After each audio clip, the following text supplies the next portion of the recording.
অসম চৰকাৰ হাই হাই ৰূপসী বিমানবন্দৰৰ নাম বাহাল লাগিবই লাগিব ৰূপসী বিমানবন্দৰৰ নাম বাহাল লাগিবই লাগিব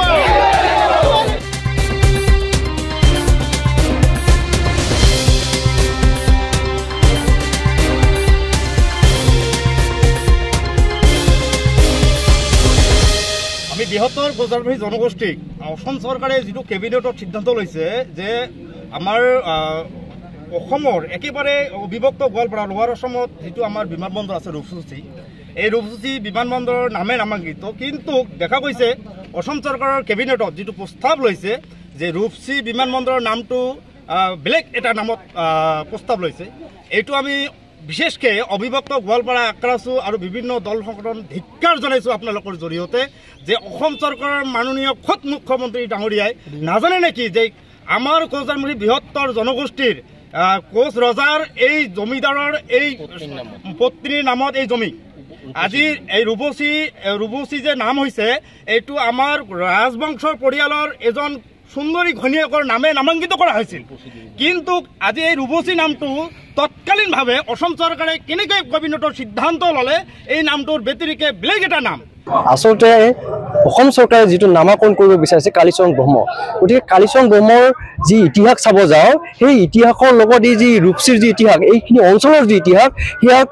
পৃথক পৃথক আমি যদি চাব যাওঁ আজি ৰূপসী বিমানবন্দৰৰ লগত কাৰ ইতিহাস জড়িত হৈ আছে ইয়াতে কোচ ৰাজবংশীৰ ইতিহাস জড়িত হৈ আছে কোচ ৰাজবংশী ৰাজ পৰিয়ালৰ ইতিহাস জড়িত হৈ আছে কোচ ৰাজবংশী জমিদাৰীৰ ইতিহাস জড়িত হৈ আছে গতিকে সেই ইতিহাসক নস্যাৎ কৰি কোনোবা বেলেগ জনগোষ্ঠীক ইয়াতে দলিচা পাতি দিব বা এই ঠাই ইতিহাসৰ লগত জড়িত নথকা ব্যক্তিৰ নামে নামাকৰণ সেয়াটো কোচ ৰাজবংশী ৰাইজে বা সেয়া কোচ ৰাজবংশী জাতি ছাত্ৰ সন্থাই কেতিয়াও মানি ল'ব নোৱাৰে আৰু আমি কেতিয়াও মানি নলওঁ ভাৰত ৰাষ্ট্ৰৰ সুৰক্ষাৰ খাতিৰত যিগৰাকী মহান ব্যক্তিয়ে এনেকুৱা এটা দান দিছে 8,500 বিঘা তেখেতৰ ঘনীয়েকৰ নামত যিটো এই অঞ্চলৰ নামাকৰণ প্লাছ আমাৰ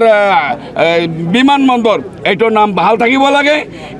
এই ক্ষেত্ৰত কোচ ৰাজবংশী জনগোষ্ঠী এতদ অঞ্চলৰ ৰাইজ কেতিয়াও ইয়াৰ লগত আপোচ নকৰে এই বিষয়ে যদি গণ আন্দোলন কৰিব লগা হয় তেনেহ'লে এই অঞ্চলৰ মানুহ একদম মানে প্ৰস্তুত আছে আৰু ইয়াত যদি আইন শৃংখলা জনিত কোনো দুৰ্ঘটনা ঘটে তেনেহ'লে এইটো সম্পূৰ্ণৰূপে অসম চৰকাৰৰ মুৰব্বী হিমন্ত বিশ্ব শৰ্মাই জগৰি হ'ব আজি ৰূপসী নামটো আমাৰ চেতনাৰ লগত জড়িত আমাৰ অন্তৰৰ লগত জড়িত আমাৰ চেণ্টিমেণ্টৰ লগত জড়িত আজি এই বিমানবন্দৰৰ নামটো তেখেতে চেঞ্জ কৰাৰ সাহস ক'ত পালে নাইবা কাৰ লগত ডিছকাশ্যন কৰি এইটো কৰিলে এইটো আমি কেতিয়াও নলওঁ অসম চৰকাৰ